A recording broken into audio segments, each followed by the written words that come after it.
Thank you all for coming today.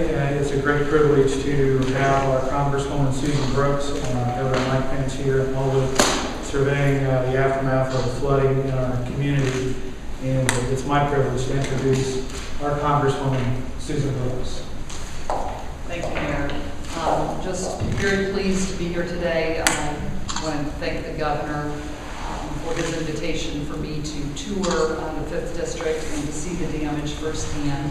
We were in Kokomo and Tipton and Elwood, and one thing that I can share with you is that I will do my best to ensure that the federal government is here to support the state in their requests, but more importantly to help the people who have their property damaged, and so very sorry for a couple of folks who've lost their lives. And so we are here to assist the mayor, and he's done a remarkable job. The first responders, particularly the police and fire, who've had to rescue people from their homes, and there was a lot of that happened throughout these communities. They have done an unbelievable job in alerting people and working throughout the nights, and now we're going to be moving into the recovery mode and trying to make sure that we can get people back in their homes. Also want to applaud the Red Cross and all of those people who volunteer. We've met some young people who volunteered and are helping clean out homes, and it's just been an incredible show of Hoosier volunteerism at its best. And so just want to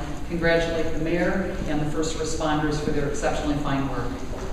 Governor? Yeah, thanks. Well, let me thank Mayor Arnold of Elwood for his leadership, and I want to thank all the first responders that are gathered with us today and represented here. Grateful to have the opportunity to stand with those that met this challenge here in Elwood, and to be able to visit with first responders and local leadership in Tipton and Kokomo earlier today. Kokomo, Indiana has identified this as a 100 years flood. It is a time of extraordinary challenge in the life of these communities that have been affected by this flooding.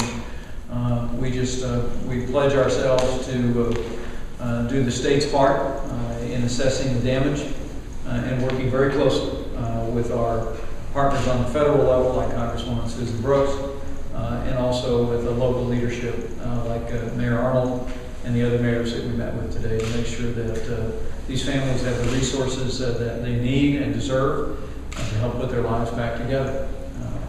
Having seen my hometown go through a historic flood just a few short years ago, I know this is going to be a long way back for many of the families and businesses in this community. And I'm just so grateful for the leadership that we've seen here in Elwood and in Tipton and in Kokomo, and the response both by our first responders and by volunteers that are out in neighborhoods even today helping families. But there's a lot of work left to do, and we encourage Hoosiers to keep these communities in their hearts and in their prayers, and also to continue to support organizations that are coming alongside these communities. We grieve the reports of the loss of life in Hamilton County, but we are grateful that it was not worse, given the magnitude of the flooding in these communities. And it is a testament to strong local leadership and to the response by neighbors and friends and first responders that we had the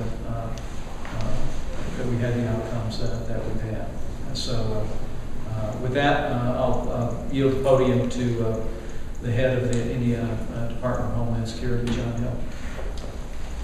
Thank you, Governor, and Congresswoman Brooks, and Mayor Arnold. It's a pleasure to be with you all today, and I want to assure you that since this all began, really before the rain began to fall, we were made aware by the Weather Service of the potential flooding impact.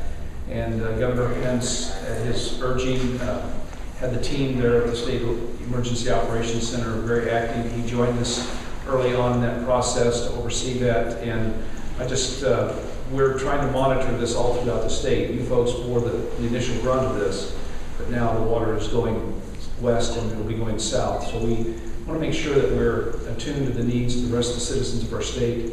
And the hard work now for you folks is to clean up And as soon as the water is back far enough that we can get assessors in here, we want to make damage assessments and make sure that we are able to provide, as they've said, the resources that are available to you. And we look forward to serving you in this community. And there are opportunities to actually go online and enter property damage assessments through the Indiana Department of Homeland Security website. So we encourage people that are listening to this to take advantage of that opportunity. I'm glad to take any questions you might have. Website. The website would be www.dhs.in.gov, or you can just go to indiana.gov and click on Department of Homeland Security.